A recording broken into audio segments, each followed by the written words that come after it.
ẹ̀bẹ̀ tí mo fẹ́ bẹ̀ ò ní pé àti kírísítẹ́nì àti mùsùlùmí kí wọ́n má yẹpẹrẹ ìṣẹ̀ṣe mò ń bẹ̀ yín ni o ẹ jẹ́ kí kírísítẹ́nì ò dúró kí wọ́n máa ṣe tiwọn ẹ jẹ́ kí islam ò dúró gbogbo mùsùlùmí kọ́ ni extremist mo fọlọ́ ń búra.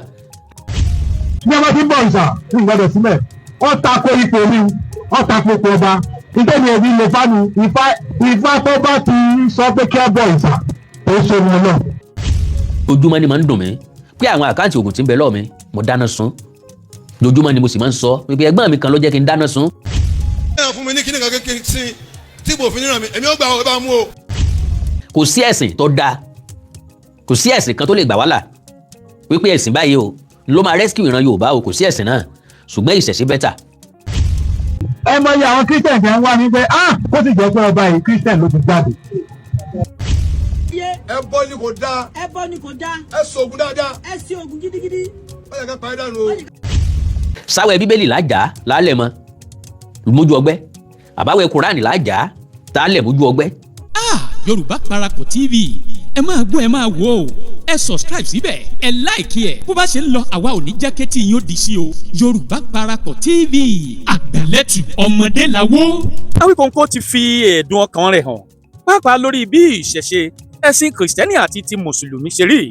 Ìgbàgbọ́ Awikoko ni wípé ibi tí ọ̀rọ̀ kìíní ọ̀hún dé dúró báyìí ó ní kò yẹ kí àwọn ẹlẹ́sìn mẹ̀sìn máa jà mọ́ nítorí pé ẹ̀sìn ìgbàgbọ́ àti ẹ̀sìn mùsùlùmí ó ní kò lè ràn wá lọ́wọ́ níbi tá a bá dé yìí ó ní ẹ̀sìn ìṣẹ̀ṣe òun náà ni ó ní ṣe pẹ̀lú nǹkan tó lè gbà wá lákòókò yìí ó ní àwọn ọmọ tí wọ́n jí gbé ó ní bí àwọn ẹlẹ́sìn ìgbàgbọ́ bá ń gbàdúrà tí àwọn ẹlẹ́sìn mùsùlùmí náà sì ń gbàdúrà ó ní kíní ọ̀hún kan lè mú wọn wá ní o ó ní ṣùgbọ́n láti lọ kojú wọn a nílò agbára àwọn baba ńlá baba wa wà ní iṣẹ́ gbọ́ láìpẹ́ yìí wípé ikọ̀ agbésùmọ̀mí wọ́n yìnbọn fún àwọn ọmọọṣẹ́ Sunday Igboho níbi tí ìkan ti fara gba ọ̀tá ń bẹ̀ ṣùgbọ́n sáà o bí wọ́n ṣe yìnbọn ọ̀hún fún tó ọ̀tá ò mọ̀ wọlé àwọn nǹkan yìí ó náà ni Awikoko sọ tó sì tẹnumọ́ nínú ọ̀rọ̀ rẹ̀ níbẹ̀ ló ti sọ nípa àáfà Labeeb níbi tí àáfà yìí ti ń sọ wípé oògùn ṣíṣe dára ṣùgbọ́n sáà o kí a má ṣẹbọ òun náà lòun ò fẹ́ ó ní nítorí wípé ibi tọ́rọ̀ àwọn kinní ọ̀hún dé ó ní àfi kéèyàn múra dáadáa ni o nítorí pé wọ́n àmú ní kékeré ó ní bógun bá dé wípé ṣé Quran ló máa recite nígbà tí wọ́n bá yìnbọn mọ́ ó lóun ò fẹ́ kú o ó ní ṣùgbọ́n ṣá o tóun bá rí ayẹta tó dájú wípé òun ó gba kinní ọ̀hún òun ò fẹ́ kú o àti pé oníyàwó àtàwọn ọmọ níbi tí ó ti gba ọ̀pọ̀lọpọ̀ mùsùlùmí níyànjú wípé tá ò bá ti ṣẹbọ tá ò sì foríbalẹ̀ fún òrìṣà kankan ó ní kò sí tó burú bẹ́ẹ̀ kéèyàn dira níbẹ̀ náà ni Awikoko ti wá fi dá àwọn èèyàn lójú wípé ikọ̀ ọmọ ogun tìlú Amẹ́ríkà wọ́n ti balẹ̀ gùdẹ̀ sí orílẹ̀-èdè Nàìjíríà láti ran ikọ̀ ọmọ ogun orílẹ̀-èdè Nàìjíríà lọ́wọ́ yẹn láti gbógun ti ikọ̀ Boko Haram àwọn agbésùnmọ̀mí gbogbo lórílẹ̀-èdè Nàìjíríà ó wà ní ohun tó dáa náà ni pé wọ́n ti wá tẹ́lẹ̀ rí nínú èyí tí wọ́n ti ju àkàrà bọ́ǹbù lu àwọn ikọ̀ agbésùnmọ̀mí ó wá sọ wípé bí wọ́n bá tún padà wá lẹ́lẹ́kejì tí àwọn èèyàn bí Ìgbòho sì dìde láwọn ẹ̀yà gbogbo ó ní a rí pé àwọn kinní ọ̀hún ó sì darí padà síbi tí wọ́n ti wá Awikoko sọ àwọn ọ̀rọ̀ nínú èyí tí ó wúlò fún ọmọ Yorùbá níbẹ̀ ló ti fún Saki wípé ó ń gán pẹ̀lú ẹgbẹ̀jì olóògùn lòun tẹ́lẹ̀ wípé oníwèé àkáǹtì ogun o ó ní ṣùgbọ́n nígbà tí ẹ̀sìn dé òun náà ni wọ́n gba kinní ọ̀hún lọ́wọ́ òun tóun sì dáná sun ó lẹ́ẹ̀wá rí báyìí wípé ohun tó dára gbáà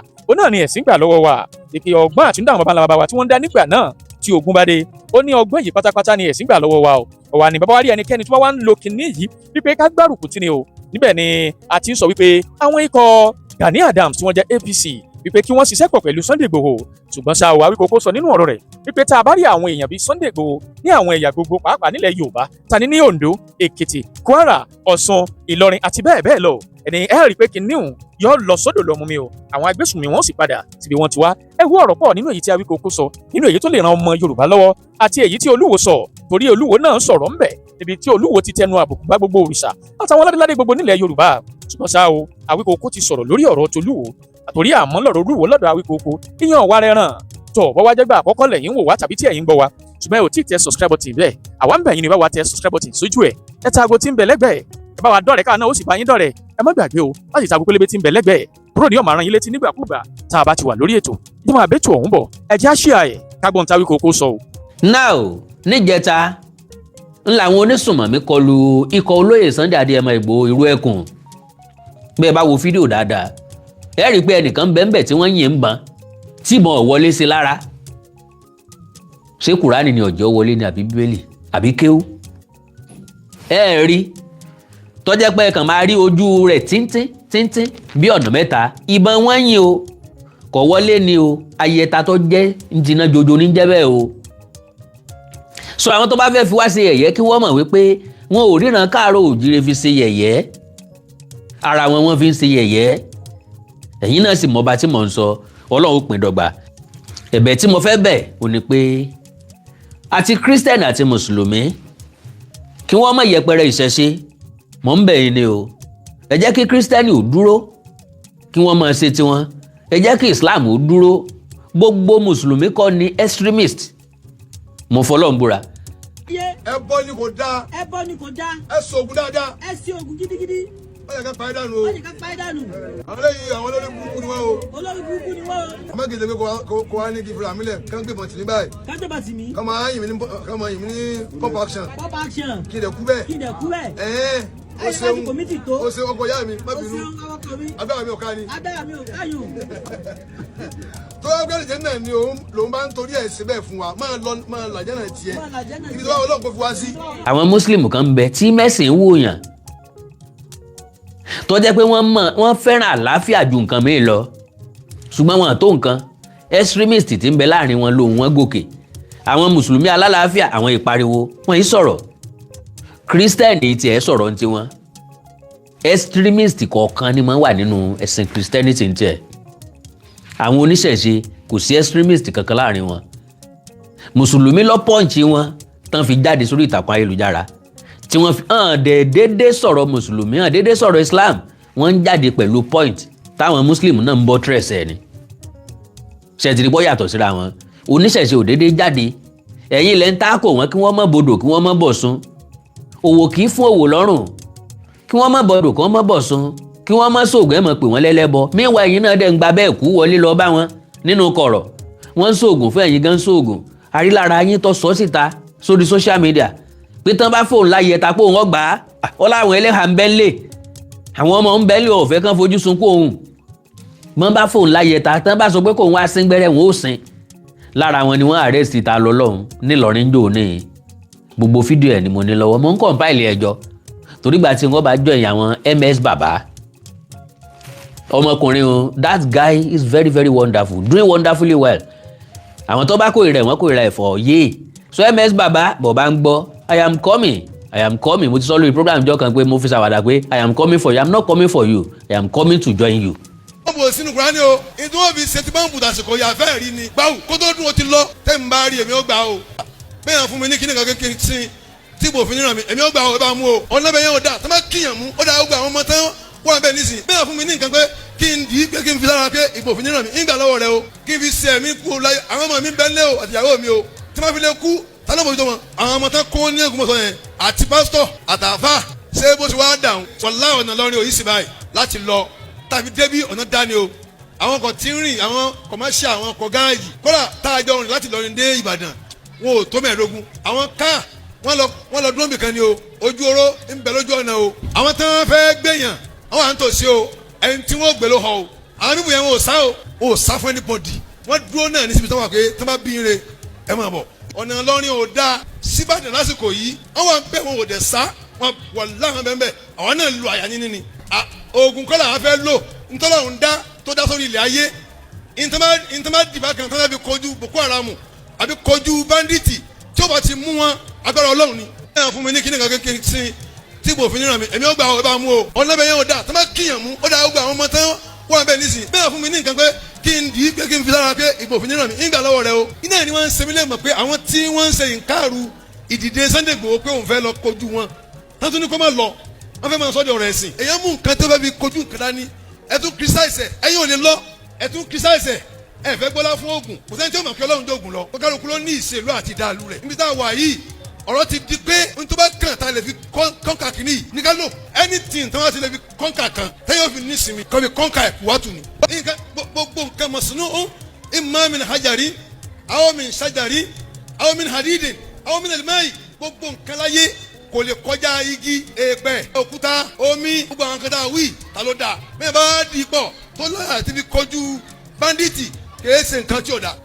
ẹ má criticize Sunday Igboho mọ́ mi wàá sọ̀rọ̀ kan Sunday Igboho ń bì ẹnu pé ká má gbé sórí pé wọ́n fẹ́ face Islam pé torí pé wọ́n àwọn tán criticize Sunday Igboho yẹn àwọn míì nu wọn wọ́n kàn sọ pé àwọn ẹlẹ́bọ ń kó ọmọ ogun jọ láti fi face Islam torí wọ́n ń gbọ́ táwọn ọmọ ẹlẹ́bọ kan sọ̀rọ̀ lórí nẹ́ẹ̀tì pé ẹ máa lọ wọnú mọ́sálásí ẹ máa sun wọn ná ẹ máa túlá lórí wọn ẹ máa nà wọn ẹ máa dẹ́rù ẹ̀wà dandan àwọn gan a máa gbọ́ ó lam time a máa mú ẹ ọwọ́ mọ̀kẹ́lá ní ìyàwó ẹni alẹ́ bọ̀ wèrè tó ní lórí kò tó ti wá. kí n sáré jẹ́ iṣẹ́ tí mo fẹ́ jẹ́ ẹ jẹ́ ká kọ́kọ́ gbọ́ lẹ́tà yìí ká tó sọ̀rọ̀ nípa pọ́ìntì méjì tó kù ká sọ̀rọ̀ nípa orílẹ̀-èdè Amẹ́ríkà tí wọ́n dé sílẹ̀ wa ká dẹ̀ sọ̀rọ̀ lórí ti ẹni tọ́wọ́ sìnkún bà àti tán bá lọ́wọ́ ẹ̀. So now lẹ́tà tó nítọ̀ ń kọ òun náà lélẹ́yìí Yorùbá self-preservation is not hypocrisy. Now understanding preservation and honest reflection ń bàbá wa ìparọ́ òótọ́ jẹ́ wọn lọ́wọ́ bíi kàsí nǹkan ẹ̀sìn míì lámúdé ńlòótọ́ wọlẹ̀ ńlẹ̀ káàárọ̀ òjíire ẹ̀sìn míì lámúdé ní jìbìtì dé ẹ̀sìn míì lámúdé ńlòpùrọ́ dé ẹ̀sìn míì lámúdé ńlẹ̀ tán wọlé wọn bàbá wa ìtanra wọn tẹ́lẹ̀tẹ́lẹ̀ wọn ìparọ́ fúnra wọn tẹ́lẹ̀tẹ́lẹ̀ wọn ìjalè ara wọn tẹ́lẹ̀tẹ́lẹ̀ ṣùgbọ́n nísìnyí wọ́n ń wọ ṣọ́ọ̀ṣì wọ́n ń jí aago lọ wọ́n ń wọ ṣọ́ọ̀ṣì wọ́n ń gbé setting drum lọ wọ́n ń wọ mọ́sáàsì wọ́n ń kó àgé lọ wọ́n ń wọ mọ́sáàsì wọ́n ń gbá aago lọ wọ́n ń wọ mọ́sáàsì wọ́n ń kẹ́ni lọ. kò sí èèyàn tó dájúdájú tí ó mú nǹkan di ògún nígbà tí ìsìnkú fẹ́ jẹun láyé ó fẹ́ gbọbẹ̀ lọ́run ìbẹ̀rù wà nǹkan bá pààlè lé láyé àtijọ́ kò sẹ́ni tó tó bẹ́ẹ̀ tí ó mú. dẹ́ndẹ́rìn kan pọ̀ mò ń bọ̀ láti ilé ìwé lọ́sàn-án ọjọ́ tá a wé ni ìgbọ̀nsẹ̀ bá mú mi primary school ni mo wà bóyá primary 4 lọ́dún náà lọ́hùn ìgbọ̀nsẹ̀ bá mú mi mo bá rórí àtàn kan mo bá yabẹ̀ mo bá bẹ́ ìgbọ̀nsẹ̀ kalẹ̀ fẹ́ kí n síjú sókè mo wá rí i pé wọ́n ti fi aṣọ pupa ró ẹnu ọ̀nà bẹ̀ lóàbìhò ọ̀rá mo wá lọ náílọ̀nù mo kó ìgbọ̀nsẹ̀ mi délé. That is the kind of ìbẹ̀rù tí ń bẹ lọ́kàn wá ń gbà náà kò sẹ́ni tí mú nǹkan àlè ń tán pàlè lé mọ́ fi mi rẹ́rìn reality ni you know I will never lie mi ò kì í package láyé mi I will say it as it is. mo kó ìgbọ̀nsẹ̀ mi délé pé ń bo kàn má lọ bu kélébé sórí ẹ̀ láyé ìgbà náà bọ́n bá bu nǹkan sórí ìgbọ̀nsẹ̀ bẹ́ẹ̀ yẹn bá su mí ńlá fi pé bọ́mọdé bá su imí kímí imí tí ọ̀tọ̀ a sì méwé burúkú ewé èsì a sì fi lé láyé ìgbà náà bí èèyàn bá gbọ̀nsẹ̀ síbi tí ọ̀dà báwọn òbí wa bá pé tá ń yàgbẹ́ bí o ọmọ òwò lọ́yàgbẹ́ bí o bọ́ọ̀ bá ti sọ̀rọ̀ wọn á lọ́mọ wọn sọ̀rọ̀ fúnra lára ẹ̀ wọ́n bọ̀ kànkan lé ìdí ọ̀ wà yọ òròbó fúnra lára ẹ̀ ló wọn á ní kán lọ fi nǹkan kan tì í kán ẹ̀rọ rẹ̀ ọlẹ́rọ̀ ẹ ṣe báyìí ẹ ṣe báyìí ẹ ṣe báyìí ẹ fi kún orí ẹ̀ yóò wọlé padà yóò sì wọlé padà ìran káàrò òjìrè ní jẹ́ bẹ́ẹ̀ gbogbo ẹ̀ láti dànù sẹ́gbẹ́ kan ẹ má fi mí rẹ́rìn ẹ má fi mí ṣe ẹ̀yẹ kò sí wàhálà. lóòótọ́ àrọ́bà tí ń jáde tí ń fa àwọn oníṣẹ̀ṣe ṣe yẹ̀yẹ́ ṣùgbọ́n lónìí èmi sì lè fọwọ́ ẹ̀ gbáyà pé kò sí ẹ̀sìn tó dáa ṣùgbọ́n ìṣẹ̀ṣe bẹ́tà yes kò sí ẹ̀sìn tó dáa kò sí ẹ̀sìn kan tó lè gbà wá là wípé ẹ̀sìn báyìí o ló máa rescue ìran Yorùbá o kò sí ẹ̀sìn náà ṣùgbọ́n ìṣẹ̀ṣe bẹ́tà ìṣẹ̀ṣe ló ní ká méwé jágbá má ti jogbo kápò papọ̀ kó ní tí ó ṣe tán bá àwọn ewé kan ń bẹ láyé àtijọ́ láyé ìgbà táwa máa ń ṣàgbàrò káàkiri kò sí tó bá dójúgùn mi ó bá àpá àdá ń bẹ̀rẹ̀ pẹ̀tẹ́ a lè ṣe ká mọ̀ bẹ̀rẹ̀ àwa lójúgùn kò sọ́gbọ́n tá a fẹ́ dá sí i kí wá ṣe pé àjókòó kalẹ̀ àmọ́ sunkún àwọn ọ̀rá yè torí pọ̀pọ̀lọpọ̀ táwọn ọmọ sin ní access sí àwọn ò ní sí ewé ọ̀sẹ́ kò tún lásán bá a bá já àfọwọ́ ra báyìí yóò sun omi àkọ́kọ́ kan omi ẹ̀ sójú ọgbẹ́ yẹn yóò relief wa brother yóò relief wa sister kò ní ní wá lára tá a fi délé tá a bá tún wá fẹ́ ṣe dáadáa á tún wá mú èlé tá ara yẹn tó fún omi yẹn á tún nà fẹ́lẹ́fẹ́lẹ́ sójú ọgbẹ́ yẹn yóò jìnnà sáwẹ́ bíbélì lájà lálẹ́ mọ́ mójú ọgbẹ́ àbáwẹ́ kúránì lájà tá a lẹ̀ mójú ọgbẹ́ àbí sáàmù làákà bí kéwù làákà sí ṣé tíra làákà sí ojú ọgbẹ́ tí ó sì ṣiṣẹ́ tó bá mú láyé ẹni òun náà ni a sọ̀rọ̀ lé lórí ọ̀rọ̀ ètò ààbò tó mẹ́ẹ̀ lórílẹ̀‐èdè Nàìjíríà. Orílẹ̀‐èdè Amẹ́ríkà, àwọn ọmọ ogun orílẹ̀‐èdè Amẹ́ríkà wọ́n tún ti tẹ̀lé yìí lónìí, wọ́n tún ti dé. Ṣé ẹ gbàgbé nínú oṣù kejì ni wọ́n kó bí 200 ránṣẹ́. Lọ́kàn àwọn èèyàn ńgbà tí wọ́n dé, àwọn tí wọ́n bá wa ṣẹ́gun afẹ̀mí ẹni ṣòfò lélẹ́yìí. Ṣùgbọ́n ṣé ẹ gbàgbé pé lẹ́yìn àdó tí wọ́n jù lọ́jọ́ 25 oṣù kejìlá ọdún 2025 sí Sokoto tọ́gbẹ̀mí àwọn onísùnmọ̀mí lọ rẹpẹtẹ, oríṣiríṣi ìbéèrè ló jẹ jáde. Àwọn èèyàn kan ní ta ló rán Amẹ́ríkà ńṣẹ́, àwọn èèyàn kan ní ṣe ni wọ́n mú Nàìjíríà gùn bí ẹṣin, àwọn èèyàn kan ní Bọ́lá Tinubu tiẹ̀ ti gbàgbàkúgbà jù, só tiẹ̀ wà lórí àpèrè, sọ wà lórí ààrẹ ṣá, sóun gangan ní sàrẹ́ àbá Amẹ́ríkà ní sàrẹ́ lé wa lórí. Bó ni Amẹ́ríkà ṣe máa ju àdó olóró láì ní mímọ̀ sí wa ń bẹ̀. Kó tó di pé iléeṣẹ́ ológun jáde ìta wípé àìsòsà lódò lẹ́yìn làbẹ́làbẹ́. Oníkangun lónìkangun, àkó arápá lọ́kàngùn sọ̀rùn. Kò sí tí yóò ṣẹlẹ̀ lódò bí ó bá sojú akàn yóò sojú ẹja tàbí kó sojú àwọn méjèèjì. Kí àdó olóró tó lè wọ lórílẹ̀‐èdè Nàìjíríà, àwọn ti gbọ́ sí, àwọn mọ̀ sí, àjọsọ àwọn ni, àwọn ọ̀kan láago ẹnu ni. Àbọ̀rọ̀ láago ẹnu òun náà ni káwọn tá a fẹ́ bá jà kí wọ́n ti wábi gbà. Wọ́n bá ti mọ̀ pọ̀ lọ́wọ́ Amẹ́ríkà nú òjijì ńlọ́ bá àwọn onísùnmọ̀mí ọ̀hún, òjijì lọ́ bá àwọn aráàlú. Ṣùgbọ́n kò bájọba àtàwọn iléeṣẹ́ ológun kò bá wọn lójijì. Láti inú oṣù kejì òun náà ni wọ́n ti wá fi bí igba láàrin akọ́ṣẹ́mọṣẹ́ ọmọ iléeṣẹ́ ológun lórílẹ̀‐èdè Amẹ́ríkà sọwọ́ sí wa Nàìjíríà. Wọ́n ò sọ wípé kí wọ́n kó sínú igbó, kí wọ́n wá bá wa jà, kí wọ́n gbà àwọn tí wọ́n jí gbé àbí kí wọ́n pa àwọn ajínigbé. Kí ni tí wọ́n wá ṣe? Ṣé wọ́n wá ràn wá lọ́wọ́ ni? Àbí wọ́n wá bá wa ṣiṣẹ́ wa? Kò sẹ́ni tí ń bá yàn ṣe iṣẹ́ èèyàn, ṣùgbọ́n ìrànlọ́wọ́ Amẹ́ríkà ó máa ní ìfẹ́ẹ̀tì gan gidi. Ìwọ̀nba ibi tán bá ti kún wa lọ́wọ́ yóò wúlò lọ́pọ̀lọpọ̀ ọ̀nà. Kó tó di pé a máa sọ eléyìí òjùjùjù, ta ló lè tẹ́ Nàìjíríà lọ́rùn? Because gbogbo wa la ń pariwo ní December ní pé abóhùn náà ṣe máa ṣe bẹ́ẹ̀, kò yẹ ká Amẹ́ríkà ó ṣe bẹ́ẹ̀ náà o. Ó yẹ kán train àwọn èèyàn wa ni, wọ́n bìlítù iléeṣẹ́ ológun wa nìyẹn. Bí ìgbà téèyàn ò kàyàn sí nìyẹn. Àkọ́kọ́ nìyẹn.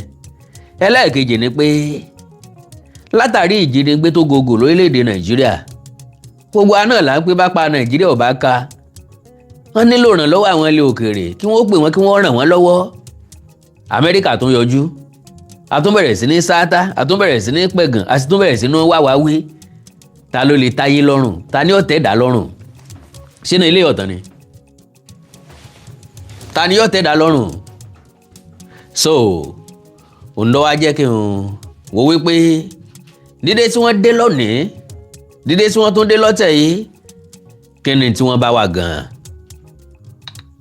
Ọwọ́ bá afurasí ọ̀daràn kan tí máa ń supply àwọn onísùnmọ̀mí. Ànigẹ́ kí n tún sọ ilé fún gbogbo wa pé ibi tá a fojú òpó sí ọ̀nà ọ̀bá bẹ̀ lọ. Ejò tí wọ́n kò ń bi tàná. Kennedy ò ní pé bàbá sọ̀rọ̀ nípa báńdí, àwọn tá a kọ́kọ́ fọkàn sí náà ní Boko.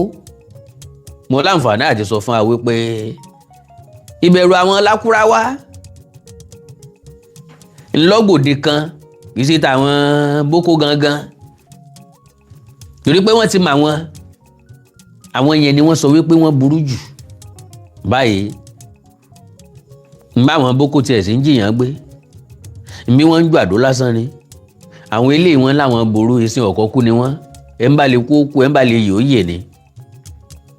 A nílò ìrànlọ́wọ́ òkè òkun.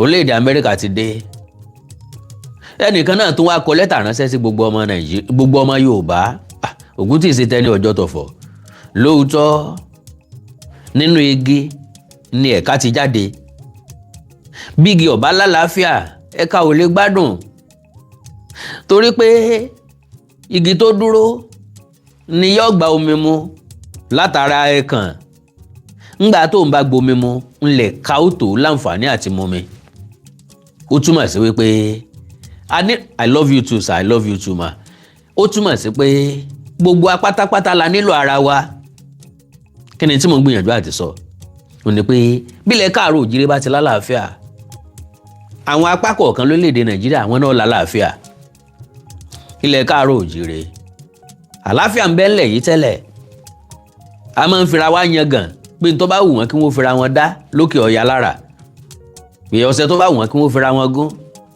àpé kí Gàmbàrí ọmọ sùn rárá kó sá ti mọ́kìrán tiwa àpé kí Gàmbàrí ọmọ tàkìtì kọ́ lọ táwájú ilé bá bẹ́ẹ̀ so pé gbogbo tó bá wù wọ́n kí wọ́n fira wọn ṣe ń bẹ̀ ṣùgbọ́n látàrí ẹ̀sìn ẹ má bínú gbogbo àwa tí a jẹ́ ẹlẹ́sìn kan tàbí kejì látàrí ẹ̀sìn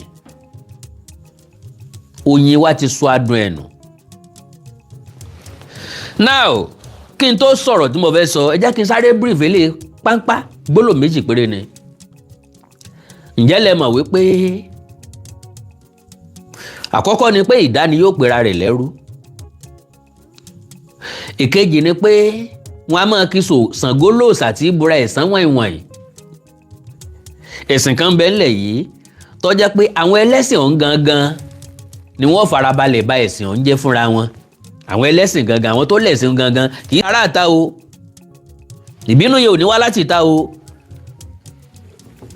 ẹni tó ra stíkà fún mi ẹ mọ̀ mí pé n ò lè ṣe kí n mọ́ kò ṣeé ṣe ni so mi ì fẹ́ lu àmì fàágùn rárá o àwọn ẹlẹ́sìn ọ̀hún gangan ni wọ́n máa destroy ẹ̀sìn yẹn fúnra lára wọn ni wọ́n bà ẹ̀sìn yẹn jẹ́ because wọ́n ti ń tú ọ̀pọ̀lọpọ̀ àṣírí wọn bẹ́ẹ̀ bá gbàgbé ní 2018 ni mo jáde tí mo sọ̀rọ̀ lórí ẹ̀sìn fásọsì ìwé mímọ́ ṣe é gbàgbé nígbà náà ṣùgbọ́n gbà tó yá àwọn èèyàn kan pé Mr. Awikoko ẹfẹ̀sìn ńlẹ̀ Mr. Adéyínká Alálàbí mi ò ní wáyé tìṣà nígbà kọ̀ọ̀kan ẹ jèrè gbogbo tó tara yín jáde ẹ sì jèrè ara yín lágbára Ọlọ́run ó sì jèrè yín lágbára Ọlọ́run bákan náà ni Mr. Ibrahim Ọládẹ̀yìndé mi ní wẹ̀yìn náà tì gbogbo ẹ̀yin tẹ̀ ń ra síkà fún mi ní wáyé tì iná ò ní tán wo yín pápápá ẹ já kúrò lórí ọ̀rọ̀ tẹ̀lẹ́sìndé so now pápápá ẹ má jà bá kankan jẹ́ ẹ já fi gbogbo ẹ̀ lẹ̀ kwali lálàáfíà Yorùbá self-preservation is not hypocrisy by Ọlátayọ̀ Ògèdèǹgbé Esquire God bless ẹ̀ ń tọkọ kínní yìí gbólóhùn tó kéré ni kọ̀pọ̀ púpọ̀ ẹ já farabalẹ̀ bí ìyàwó tó fowó ọbẹ̀ dájọ́ bí ó ṣe máa gbọ́ kò bá kùngbé ọ̀rọ̀ látẹnu mọ̀lẹ́bí ọkọ rẹ̀ ńgbọ́ bá fowó ọbẹ̀ dájọ́ sọ́kọ ò ní jẹun ṣé kò ní mújà wá sáwọn ẹbí ò ní sọ̀rọ̀ God bless you. oògùn wà oògùn òṣì ọmọ Yorùbá ẹ gbìyànjú láti wọ ohun tó sọnù ní ìwákùwà arìnrìnjìnà ńlá ìrí abuké ọ̀kẹ́rẹ́ tọmọdé bá mọ ọwọ́ wẹ̀ abágbà jẹun ẹ wá àwọn àgbà Yorùbá lọ àgbà kì í tán lórílẹ̀ ni Yorùbá ń wé àwọn àgbà rere sì ń bẹ ní ilẹ̀ Yorùbá wọ́n bẹ nílẹ̀ Yorùbá ṣùgbọ́n àwọn àgbà rere wọn ti wọnú ẹ̀sìn míì a lè bá nǹkan kan lọ́wọ́ wọn mọ́ àwọn àgbà tí wọ́n láwọn nǹkan yìí lọ́wọ́ àwọn tó wọnú ẹ̀sìn míì wọn ò jẹ́ kí wọ́n thrive ní time tó yẹ kí wọ́n fi ilẹ̀ fọ́mọ ọmọ tó yẹ kí wọ́n fi ilẹ̀ fún àti mú lọ lé kéwú ọmọ tó yẹ kí wọ́n fi ilẹ̀ fún oní ń control sáfíìsì nínú ṣọ́ọ̀ṣì oní ń control Sunday school kan tó bẹ̀rẹ̀ ìsìn ní ṣọ́ọ̀ṣì so irú ọmọ bẹ́ẹ̀ ò láǹfààní àti gba nǹkan kan jojúmọ́ ni máa ń dùn mí pé àwọn àkáǹtì oògùn tí ń bẹ lọ́ọ̀ mi mo dáná sun jojúmọ́ ni mo sì máa ń sọ pé ẹ̀gbọ́n mi kan ló jẹ́ kí n dáná sun tí n bá sọ nìsín àwọn náà lè máa wò mí wọ́n kàn máa rẹ́rìn ni pé ọ̀rọ̀ iṣẹ́ tán nù mí bóun ni mi ṣe gbàgbé ọ̀rọ̀ báyìí ó ń dùn mí ni ìdí tọ́jú ọmọ dùn mí ni pé àwọn tí ń bẹ ń bí àdánwò ọjẹ́ so gbogbo àwọn tí wọ́n wá ń béèrè lọ́wọ́ nísìnyí pé kí bàbá wa Fáyẹmí Ẹlẹ́bùúbọn kí wọ́n jáde, àwọn ọba tí wọ́n sọ pé kíni kan kí wọ́n jáde kí wọ́n bá wọn lé àwọn Boko Haram àtàwọn bandits kúrò nínú igbó. Àwa béèrè lọ́wọ́ tiwọn náà pé ṣé bá àfáà ní bẹ́ẹ̀ lọ Mọ́kà, ẹ wo Mọ́kà Mọ̀dínà, ẹ wo mọ́sà àjàbá tó rọrọ bọ́sẹ̀ máa ń sọ fún àgbà táwa primary, ayé mọ̀ tí ń lọ à ń tọ̀ láyé ìgbà kan àmọ̀ rí kámẹ́rà, ilé fọ́tò nìkan la ti ń bá kámẹ́rà pàdé. Ìkan wà kéékèèké tá a máa ń rà báyìí tí mo ń bá fíìmù 8 wá. Bàbá kan máa ń wá láti Ẹdẹ nígbà náà, skul ni máa ń yí káàkiri, yóò ti dúró sẹ́nu ọ̀nà skul wa. Ẹ wá wo Mọ́kà àjàbá, ẹ wá wo Mọ́kà Mọ̀dínà, ẹ wá wo bàálù èbó, wá wo mọ́sà àjàbá tó róró ńgbà tá àrọ̀ bàálù èbó rí ń bo láti rí, kò síbi tá ti wò ó, kò síbi tá ti wo fọ́tò ẹ̀. Ẹ wá wo ọmọ ọba Mẹ́kà, ẹ wá wo sàrí ànábì, yóò gbèsè alójú. Ntí ọ̀sọ̀ ni pé onísìsì yóò wo 4, onísìlè kan ni yóò wo 8. The same thing náà dẹ̀ náà gbé wá fún wa. Ẹ tí ò tí ì wò rí ọ̀sọ̀ pé òun ò wò ó, àwa tá a ti wò rí ó tún sọ pé a tún fẹ́ wò ó ńgbà míì. Yọ kàn máa tẹ̀, ó gbójú síbi few finder ẹ̀, yọ tẹ̀ ọ̀rọ̀ ọmọ ọbabìnrin ìlú èbó hàn kí mo rí, orí mọ́sà àjàbá tó róró mo rí, orí sàrí ànábì á pè mo rí, orí kan nìkan tó bá ti fi 8 hàn wá ó ti gbé kó mbẹ́nu sílẹ̀ kan ti wọgbó lọ. So nígbà náà gbogbo àwọn wọ̀nyẹn ni wọ́n ti lé wa kúrò nídìí ìṣẹ̀ṣe. Kò sóòsà tí bá ní jà bí òsórí ẹni. Bó láti wá padà bẹ̀ nísìn ó ṣòro, because ìtẹ́ni fẹ́ mú jáde nìyẹn pé ká padà síbẹ̀, ó ṣòro láti padà síbẹ̀. Ìkọ̀ọ̀kan nu wa náà ni ó padà bẹ̀. Now ẹ jẹ́ tẹ̀síwájú, ó ní Fulani bandits demand 15 million naira as ransom for the release of a victim. Does it not make sense for potential victims to invest a fraction of that amount in securing and fortifying themselves beforehand? Mo fọlọ́ ń búra, tá a bá sọ jákèjádò lẹ káàárọ̀ òjíire, kò ṣàì ní sí àwọn alágbára kọ̀ọ̀kan tí ó ṣẹ́kù, tí wọ́n real, tí wọ́n dá, tí wọ́n mojú àwọn oògùn tán mewé tán megbò dáadáa. Ǹjẹ́ a lọ bá wọn? Ǹjẹ́ a béèrè lọ́wọ́ wọn?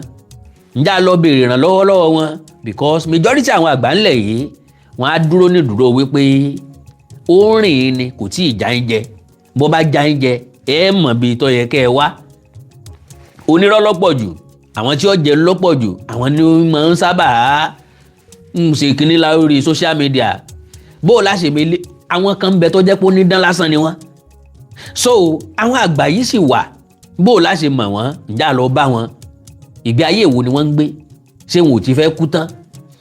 Ọlọ́run ràn wá lọ́wọ́. Does it not make sense for potential victims to invest a fraction of that amount in securing and fortifying themselves beforehand? Ìgbọràn sàn jẹ́ ẹbọ rírú, ìmúralẹ̀ ó sàn ju ká mọ wọ́nà àbáyọ. Medicine after death tí wọ́n ń pe eré àsápajúdé ńgbà tí nǹkan ti ṣẹlẹ̀ sí ni, tàwa ń sá kíjokíjo káàkiri. As the Yoruba say, and I quote, ibi tí gbanigbani wà ní panipani wà, nbí panipani náà sì ń bẹ náà ní gbanigbani wà. We must confront realities as they are, not as we wish them to be. What made Sunday Igboho a respected figure among many Yoruba people is his courage, preparedness, fortification, and unwavering commitment. Kò síbi tẹ́ fẹ́ yọ̀gbọ̀ ó sí. Àsán ọkàn akin o, tí máa ń jíǹjẹ ẹlòmíì, tí ó pe ẹlòmíì náà pé mi náà lè ṣe é, Ìgbòho ló ní. So n tó jẹ́ kó dá yàtọ̀ nìyẹn, n tó jẹ́ máa dárúkọ ẹ̀ nìyẹn. Kò make sense, kò ní make sense. Tí n bá wá sóde, ẹ rí i pé mi ò kí n sábà sọ̀rọ̀ Ìgbòho, mi sábà dárúkọ Ìgbòho, kí n kàn máa wá praise Ìgbòho. No, n tó ti mọ̀ tẹ́lẹ̀tẹ́lẹ̀ nìyẹn. But láti wá support ẹ̀, láti encourage ẹ̀, n táwa lè ṣe nìyẹn. Because n tí Sunday Adéyẹmọ Ìgbòho tó ń ṣe, ká ní majority èèyàn náà ló lè ṣe bẹ́ẹ̀. Lẹ́kìtì kárí èèyàn bíi Sunday Igboho, Lẹ́gbàá kárí èèyàn bíi Sunday Igboho, Níjẹ̀bú kárí èèyàn bíi Sunday Igboho, Lóṣogbo kárí èèyàn bíi Sunday Igboho, Lọ́yọ̀ kárí èèyàn bíi Sunday Igboho, Lógbómọ̀ṣọ́ kárí èèyàn bíi Sunday Igboho. Kí ni jẹ́ bandit nínú igbó wa? Bọ́mọ Adéyẹmọ ṣe ń dalẹ̀ rú ńbàdàn, kẹ́nìkan náà máa dalẹ̀ rú lóṣogbo kẹ́nìkan máa dalẹ̀ rú lẹ́kìtì kẹ́nìkan máa dalẹ̀ rú lóńdó kó náà lérò lẹ́pẹtẹ lẹ́yìn kí ni jẹ́ bandit nínú igbó wa kí ni wọ́n máa ṣe. pápá pẹ́ jẹ́ ká gbọ́rọ̀ ẹni yìí ń fẹ́ jẹ́ kọ́rọ̀ mi ó pọ̀ jù kẹ́ ẹ lè tètè lọ sùn. ó ní ẹ wá àwọn àgbà Yorùbá lọ àgbà kì í tán lórílẹ̀ àgbà ò tán lórílẹ̀ ṣùgbọ́n àwọn àgbà tí ń bẹ ńlẹ̀ yìí kò sí tán fẹ́ ọ̀fà wa mọ́ ẹ rí i láti ìgbà tí Abraham Adésànyà ti lọ. ẹgbẹ́ Afẹ́nifẹ́re ló lórí kò dàbí mọ́. bàbá wa Pa Fáṣọ̀rántì ó pé ká tó mọ̀ wípé àwọn lólórí ẹgbẹ́ Afẹ́nifẹ́re. bàbá Ayọ̀ Adébánjọ là ń wò bàbá Ayọ̀ Adébánjọ ti ṣe tiwọn wọ́n ti fọwọ́ okùn lélẹ̀ bàbá ti lọ kò sí òkìkí kan lórí inú ẹgbẹ́ Afẹ́nifẹ́re mọ́. ẹ̀gbọ́n mi Yínká Odùmákin ó ti fọwọ́ okùn lélẹ̀ kò sí ariwo nípa ẹgbẹ́ Afẹ́nifẹ́re mọ́ ńgbà tí Yínká Odùmákin jẹ́ publicity secretary ẹgbẹ́ Afẹ́nifẹ́re òkìkí ẹgbẹ́ Afẹ́nifẹ́re kan kò sí tí ó ṣẹlẹ̀ ńlẹ̀ yìí tí wọn ò ní pẹ́ ẹgbẹ́ Afẹ́nifẹ́re sí. so ẹ̀rì mi mọ̀ wípé àwọn èèyàn kan kọ̀ọ̀kan ti lọ́nlẹ̀ yìí àwọn tó wá sẹ́kù wọn ò ní tán fẹ́ ọ̀fà wa ni ò jẹ́ yọjú síta ni ò já dá wọn mọ̀ torí bẹ́ẹ̀ yẹn lè gbá bọ́ọ̀ ju Messi lọ tó lè score ju Ronaldo lọ ṣùgbọ́n tó ọ̀gbá ní gbangba ká yí orí ọ kò sẹ́ni tó mọ̀ pé ó ní torí pé bí iná bá jó kan ná ìmọ̀ ń jó àjóràn tán bá lè ṣe papọ̀ bẹ́ẹ̀ ṣùgbọ́n ká wá káwọ́ nú agbádá ká mọ̀ pé ó dìgbà tán bá pè wá ká tó dáhùn sí Ìgbòho fẹ́ sọ̀rọ̀ Ìgbòho fẹ́ jáde wọn ò pé wọn ò mọ iyì rẹ̀ ọ̀wá ni ọ̀dà kò pọn dandan kẹ́ ẹ mọ iyì mi tó bá tásìkò wọn jáde ó tásìkò jáde. Now many Yoruba people in this what made Sunday Igboho a respected figure among many Yoruba people is his courage, preparedness, fortification and unwavering commitment to the defense of Yoruba land. Kì í gbọ́rọ̀ Yorùbá sétí. If those qualities are worthy of admiration, why should it be considered wrong for others to seek similar strength and resolve? Kí ló dé? Táwa náà gbìyànjú tiwa, táwa náà sa ipá tiwa, táwa náà kó òyàn jọ, tá a kóra wa jọ, tá a fira wa jìn, tá a fara wa kalẹ̀ voluntarily. Pé we can do it, n tó bá ń gbòó kó máa ṣe ń bẹ, jẹ́ káwa náà máa ṣe tiwa náà ń bí. Kí wọ́n máa gbọ́rú, kán máa gbúrò láké, kán máa gbúrò lóko. Kò sẹ́ni tí ó dúró, ìyẹn túmọ̀ sí pé ọ̀ka wa síwájú ṣèbí tẹ̀lé gbogbo wọn wọ́rùrù tẹ̀léra wọn lẹ́yìn. Would it not be contradictory to celebrate the outcome while condemning the source from which it is believed to derive? The Yoruba people have a long and rich indigenous heritage. Ó pé gbogbo tọrọ ọmọ Yorùbá pátá lọ complete. Traditional knowledge system Ọlọ́run ọba mi ń gbọ́ ó pé. Spiritual practices àti ní ké ìbò tó dé. Mọ̀ bá wa bá fẹ́ ṣe nǹkan bá fẹ́ lójú ogun ó bí fálérè ó ń tọ́ wọn sọ́nà. Ẹ̀yin lẹ gbé nǹkan míì dé tẹ ní akófájùnù àti kófájùnù tẹ gbé dé ò lè là wá. N táwọn bàbá wa ń lò ń tọ́ wọn sọ́nà tẹ́lẹ̀ bí wọ́n bá fẹ́ mọ́ba ni wọ́n ń lò. Ńjọ́ tó yẹ ọba ti di tí gọ́vnà píìkì láti di wàhálà ló ti di wàhálà ńlọba ti ń pààrà kóòtù bíi kúkéré. Látìgbà náà lọ́nà ti dàrú látìgbà náà láti rí mú mọ́. A kàn jó mo kùnà mo sì náà ni a kàn try every possibility kankan wá já lọ́wọ́ mọ́ torí léyìí tọ́lọ́run alààyè dá mọ́ wa àti gbèjò ẹgbẹ́ kan àti rawọ́ mọ́ ntí ọ̀kan wá àrájúká àti rájúká lọ gba nǹkan wá láti Mọ́kà àti rájúká lọ gba ti Ísírẹ́lì láti gbà náà láti wọ̀rọ̀ ẹ̀bí ẹkún àpòkọ jẹ́ láti gbà náà láti wà vulnerable láti gbà náà lè sin kí ìsìn ti ń yọwọ́ mi wa. Ọlọ́run ràn wá lọ́wọ́. Spiritual practices and cultural institutions form the foundation upon which our ancestors built and defended their society. Odò tó bá ti gbàgbé orísun rẹ̀ yóò gbé táútáú ni. Ẹ máa wo ọba tí ń lẹ́nu bébébé tí ń ba gbogbo àṣà àti nǹkan ìṣẹ̀ǹbáyé Yorùbá jẹ́. Ẹ kọ́lẹ̀ kẹ́kọ̀ọ́ orúkọ mi sí wípé ó ń palí ní èjì ẹ̀rẹ́ gradually. Kennedy ìṣẹ̀ṣe lọ́lọ́ba ẹ̀sìn Kristẹni kọ́ ẹ̀sìn Islam kọ́. Ẹ kọ́lẹ̀ kẹ́kọ̀ọ́ orúkọ mi tì because ayé tá a wáyé ayé social media ni ayé tí ìgbàgbé nǹkan ni kò lè tán lórí social media wọ́n ń kọsẹ́ rẹ̀ lẹ̀ ó sì ń pa nílé èjì ti ẹ̀rùn torí tó bá ti dé stage kan wọ́n wàá mú ọ̀rọ̀ ọba kúrò nínú ìlú yẹn ọba ò ní value mọ́. Òun sí òòṣà kan tí mo bẹ̀rù torí aláṣẹ lórí òòṣà lèmi ẹ̀yin lẹ ó lójú àwọn bàbá àtẹ̀yìn tẹ̀mí recognize. bí wọ́n bá ti bọ̀ ìṣà ní ìgbọ́dọ̀ sílẹ̀ ó tako ipò mi ó tako ipò ọba. nítorí ẹbí lè fánu ifá tó bá ti sọ pé kí ẹ bọ̀ ìṣà tó ṣe wọn lọ. wọ́n máa ní ifá ohun Olódùmarè. ohun Olódùmarè tó wá sí ní kọ́ lọ bọ òrìṣà yẹn sì òrìṣà tó Olódùmarè àwọn ìjọ ṣe. òrìṣà bíbọ ní gba ògo Ọlọ́run tó yẹ. so ifá tó bá ti sọ ń gbé kí ẹ lọ bọ òrìṣà èmi ò gbàgbọ́ ní ifá ń pè wọn lọ. o lè jó wọn Ọlọ́run kó tó tako Ọlọ́run. ẹ̀yin tí a máa rò pé kí ló dé tí ọ̀rọ̀ ló fá èmi ò lè ló fá tó bá ní kí wọ́n máa bọ òrìṣà. ó ti tako ipò àwọn recognize àwọn bàbá tí bá ń pààyàn àwọn bàbá tí ọ̀pọ̀ èèyàn ń recognize. sẹ́wọ́n ni oṣù tó wà èṣù onínú ilé palace ní láìkì èṣù olé oríta. èṣù tí bá ń gbé lóríta bá ní ń gbé lóríta lóye ní máa gbé lóríta bí ọba dalẹ̀ ó lè lóríta. Kennedy ọba ò ní nítumọ̀ mọ́ because n tó gbé ọba dání n tó gbé ọba wá n tó mú ọba jáde ibi tá a ti fa ọba yọ ọba yẹn ti ń parẹ́ ó ti ń ba yí ẹ̀ jẹ́ ó ti ń dismantle ẹ̀ níta gbangba ó wá rò wípé ọba kan ló ń ba tiẹ̀ jẹ́ àbáwọn èèyàn kan ló ń ba tiẹ̀ jẹ́ àbáwọn àṣà kan ló ń ba tiẹ̀ jẹ́ ó rò pé ó ń gbé ẹ̀sìn kan lárugẹ ẹ̀sìn tó gbé dání o ó lè má wọlẹ̀ kò ní nítumọ̀ ẹ̀kọ́ lẹ̀kẹ́ korúkọ mi sí i mo lè wà láyé mo lè má sí nílé ayé àwọn ẹlẹ́sìn gangan wọ́n ti ń múra láti gbógun tira wọn báyìí wọ́n máa gbógun ti fúnra lára wọn náà máa pieces ara wọn o Christian ò ní bá wọn dá sí i àwọn oníṣẹ̀ṣe ò ní bá wọn ralẹ̀ralẹ̀ nílé táwọn oníṣẹ̀ṣe ń ṣe o àwọn ẹlẹ́sìn gangan náà máa destroy ara wọn ẹ̀jẹ̀ àjọ mọ́wọ́lẹ́ rán ká mọ́ ti gbọ̀dọ̀ ká máa wòran. ẹ mọ iye àwọn Christian kan wá ní pé ó sì jẹ́ pé ọba yìí Christian ló ti jáde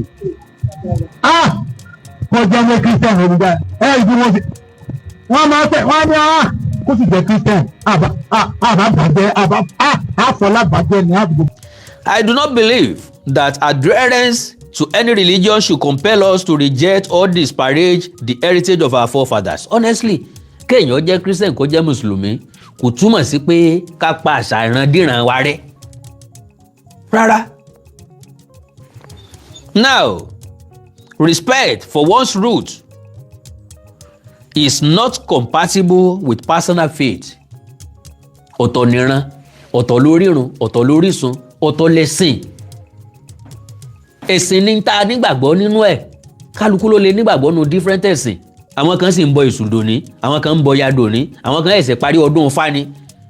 Àwọn kan ń sọ̀sùn, wọ́n ń bọ̀ sùn, wọ́n ń bọ Yemọja.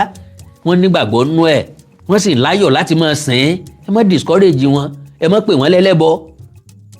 Ẹ ń pè wọ́n lẹ́lẹ́bọ lọ́jẹ́ kan síjú sí yín. Now, the monuments, shrines, gbogbo ẹ̀ náà ti parẹ́. And the historical relics scattered across Yoruba land remain enduring reminders of our origins and identity. A ti parẹ́ pátápátá. We've lost our identity. Kò sí nǹkan tí ń jẹ́ orísun mọ́, kò sí nǹkan tí ń jẹ́ orírun mọ́. Oríṣiríṣi ẹ̀sìn tán mú wọlé yìí, wọ́n ti fi mú oríṣiríṣi àṣà wọlé. Ẹlòmíì ò fẹ́ jórúkọ baba ńlá bàbá ẹ̀ mọ́. Obìnrin ìbò fẹ́ change orúkọ, ẹ̀sìn ti jẹ́ kó rí orúkọ yẹn gẹ́gẹ́ bí orúkọ tó gbé ègún lérí. Ìran wọn parẹ́. Wọn ní níran mọ́ because nígbà tí tó bá mú orúkọ tiẹ̀ gangan tó sọ di sọ́ọ̀nì àwọn ọmọ ẹ̀ àwọn tẹ́jọ́ ń jẹ́ sọ́ọ̀nì yẹn ó ti járe kúrò lára wọn àwọn ọmọ ẹ̀ ò ní bá wọn pàdé lọ́jọ́ iwájú kán wá béèrè pé wo ni tọ̀dọ̀ tiẹ̀ ń bẹ̀. sọ́ọ̀nì Ògúnyínká bẹ́ẹ̀ máa ń jẹ́ Ògúnyínká tí mo wá pàdé Ògúnyínká kan l'Amẹ́ríkà ìbéèrè mi ni pé sọ́ọ̀rì sa o Ògúnyínká èwo ni o wọ́n sọ pé Ògúnyínká kan náà ní kírun ni ìkírun lèmi náà Ògúnyínká dẹ̀ ní sọ́ọ̀nì mi wọ́n wà ó pé dúró o kọ́mọ̀ jẹ́ pa àtàn o kọ́mọ̀ jẹ́ pa relate o kọ́mọ̀ jẹ́ pa ṣe kinní kan o kò sí ọmọ Yorùbá tí ó fẹ́ fẹ́ obìnrin tí ò ní béèrè ìlú ẹ̀ tí ò ní béèrè rẹ̀ tí ò ní béèrè ibi tó ti wá compulsorily so wẹ́rẹ́dẹ̀wẹ́rẹ́ wọ́n ti ń palí ní èjì yẹn rẹ́ lọ ẹ máa bá lọ kálukú ọba ń bẹ̀ ìmí ò ní change ẹ̀ lọ́dọ̀ tèmi ó kọ ọ̀ràn mi o náà làwọn ọmọ mi ọmọ jẹ lọ ká máa keep it flowing. Now,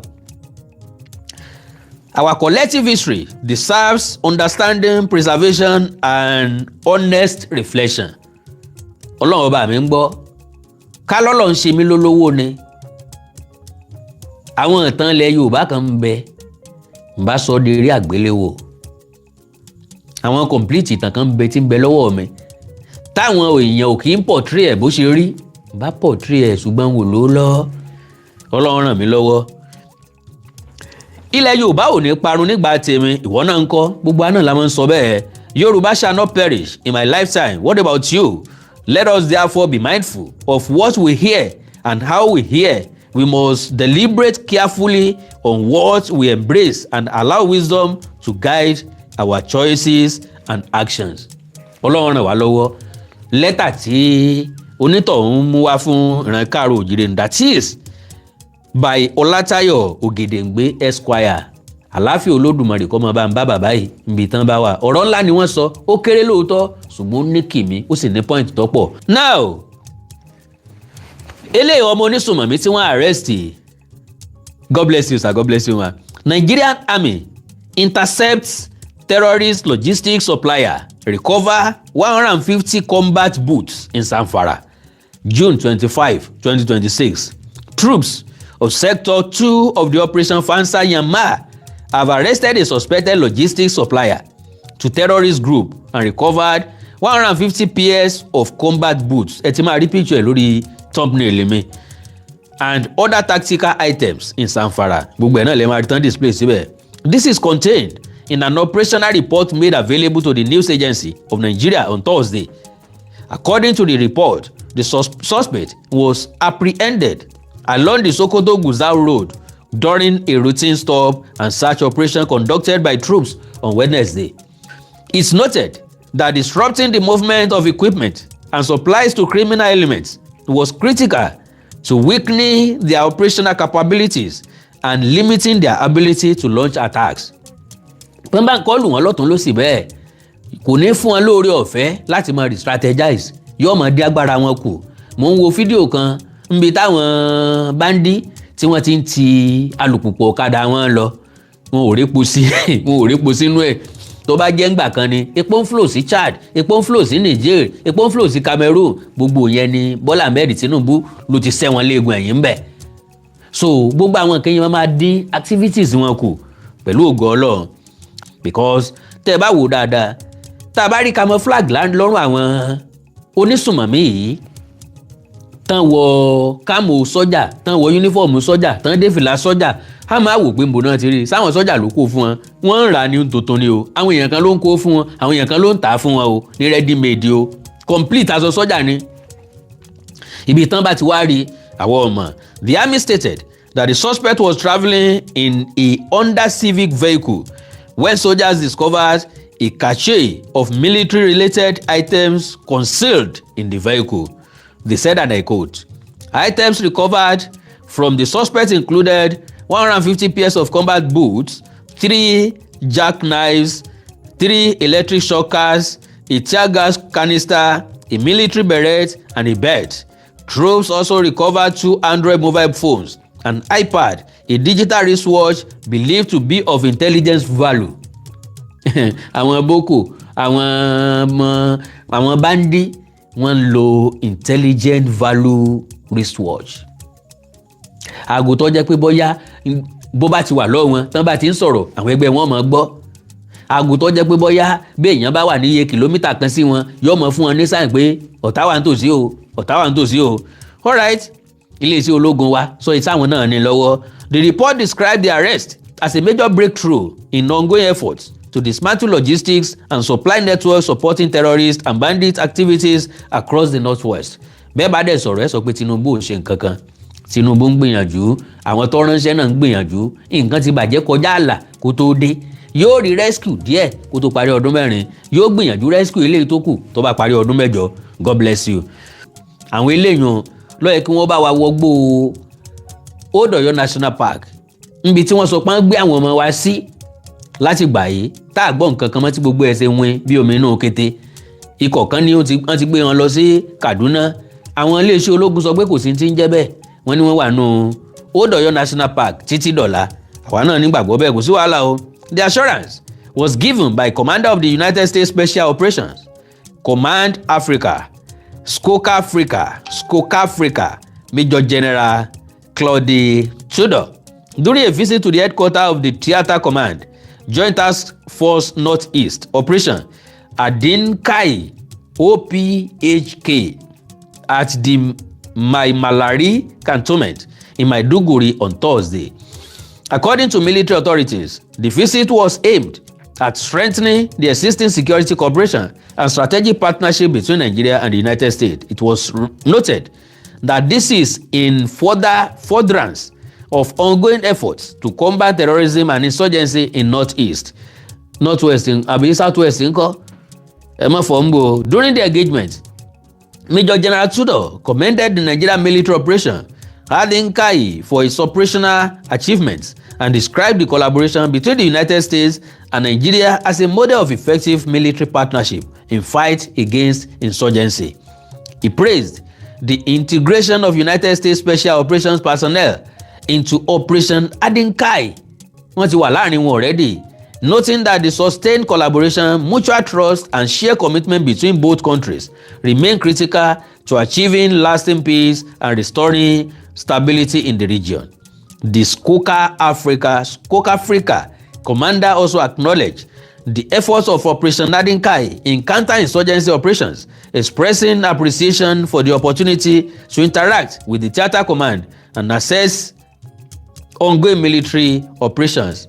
Major General Tudor further reaffirmed the commitment of the United States to supporting Nigeria through enhanced collaboration in military strategy, operational planning, and other areas of defense cooperation. Responding, the Theatre Commander, Operation Adinkai, Major General Abdulsalami Abubakar, appreciated the United States government and Skoka Africa for their continued support to the operation, particularly the integration of United States Special Operations personnel into the theater's operational framework in the region. The command said the operation demonstrates improved coordination and sustained joint action against terrorist threats.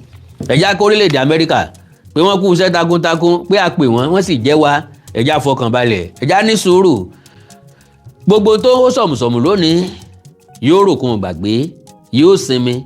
Gbogbo tó bá ti ní àlọ yóò lábọ̀, gbogbo tó bá ti ní bẹ̀rẹ̀ yóò lópin. Ìjọ́ kan náà ni ìgbésùnmọ̀mí lọ́bẹ̀rẹ̀ lórílẹ̀‐èdè Nàìjíríà, ọjọ́ kan ní òròkun gbàgbé. Ńgbà tán bá ń kú lógún tán ń kú lọ́gbọ̀n, ńgbà táwa náà bá gbógun tì wọ́n nílà oòrùn níwọ̀ oòrùn láríwá ní gúúsù, èmi mọ̀ wípé wọ́n sáré fẹsẹ̀fẹ́ bóyá wọ́n lọ sórílẹ̀‐èdè míì, bílẹ̀ yóò gbé ọ́ lọlẹ̀ míì tuntun ni wọ́n lọlẹ̀ míì tuntun. Chad ń bẹ́ńbẹ̀ fún wọn, Cameroon ń bẹ́ńbẹ̀ fún wọn, Niger ń bẹ́ńbẹ̀ fún wọn, Libya ń bẹ́ńbẹ̀ fún wọn, Mali ń bẹ́ńbẹ̀ fún wọn, Burkina Faso wọn ò jẹ́ dorí kọ̀nà bẹ́ẹ̀ wọn mọ tí Traoré ó fojú àwọn rí. Yorùbá Parapọ̀ TV ẹ máa gbọ́ ẹ máa wò ó, ẹ subscribe síbẹ̀, ẹ like ẹ̀, bó bá ṣe ń lọ àwa ò ní jẹ́ kétí yín ó di sí o. Yorùbá Parapọ̀ TV àgbàlẹ́tù ọmọdé làwọ̀.